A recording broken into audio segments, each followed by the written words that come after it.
महिलाओं में सील कहाँ होती है? क्या वो जो फीमेल होती हैं, क्या वो सील्ड पैक ही पैदा होती हैं और जब तक उनकी शादी नहीं होती है, किसी से रिलेशन नहीं बनाती हैं, तब तक उनकी सील पैक ही रहती है?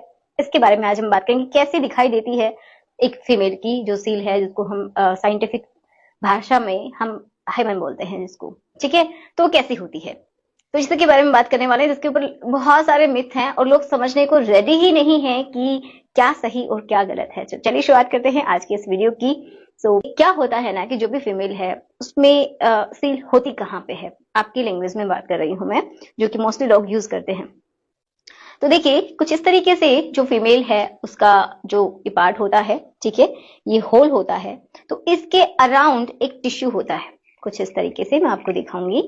ऐसा एक टिश्यू होता है जो इसके चारों तरफ जुड़ा हुआ है, ठीक है।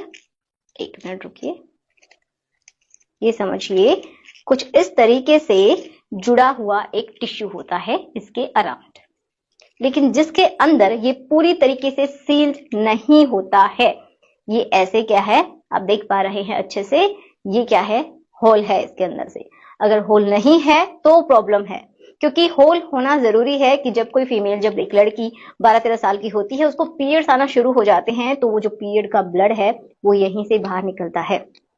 अगर ये बंद हो गया पूरी तरीके से तो ब्लड बाहर नहीं निकलेगा, उसके पेट में बहुत दर्द होगा और ऐसा है नहीं, दर्द होने लग जाता है, वहीं पे इकट्ठा होने लग जाता है वो जब बाहर नहीं निकलता। तो उस वजह से डॉक्टर उसको काटते हैं और फिर उसको बाहर निकालते हैं, चीरा लगाते हैं, तब वो बाहर निकलता है, जो कि बहुत टाइम से उसके पेट में ही रुका हुआ ब्लड है, मतलब उसके गर्भाशय में रुका हुआ ब्लड। समझ पा रहे हैं? तो कितने तरीके का होता है, तो देखिए शुरुआत में ऐसे हो सकता है, कटा फटा सा हो सकता है, फिर भी जगह तो है, पूरी तरीके से नहीं निकला। तो मतलब ये है, किसी में बहुत ज्यादा स्ट्रेचेबल है तो वो स्ट्रेच हो जाता है, लेकिन किसी किसी में स्ट्रेचेबल नहीं है तो वो ब्रेक हो जाता है, और किसी में बहुत ज्यादा, स्किन पे भी डिपेंड करता है, किसी में मोटा होता है तो वो, बहुत सारी फीमेल्स ऐसी होती है कि शादी के बहुत टाइम के बाद भी उनको पेन होता है। तो बहुत बड़ा कारण ये भी होता है कि किसी में वो जो बहुत थिक सा है, जिसकी वजह से उनको पेन होता है बहुत शादी के बाद तक भी, ठीक है, क्योंकि वो पूरी तरीके से ब्रेक हुआ ही नहीं है। ऐसा भी होता है। तो जो लोग बोलते हैं कि एक बार किसी के साथ रिलेशन बना ले तो वो ब्रेक हो गया, ऐसा नहीं होता है किसी किसी में। और क्या है कि देखो, जब उस समय बात कर रही थी मैं कि जब छोटी एज में शादी हो जाती थी, तो उस समय बहुत सारी फीमेल्स में ऐसा होता था कि ब्लीड करती थी। लेकिन आज के टाइम में जो लड़कियां हैं वो लगभग 24-25 साल की या फिर 30 साल के आसपास जाके, 27-28 साल की होके शादी कर रही हैं, 30 के ऊपर भी जाके शादियां कर रही हैं, तो उनका जो हार्मोन है वो पहले ही ब्रेक हो चुका होता है।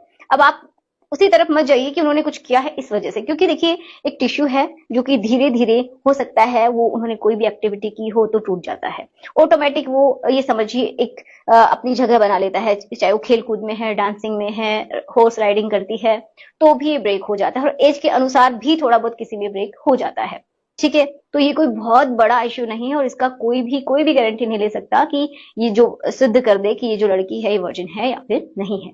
कोई नहीं बता सकता है, ये सिर्फ वो लड़की ही जानती है और कोई भी इसके बारे में नहीं जान सकता।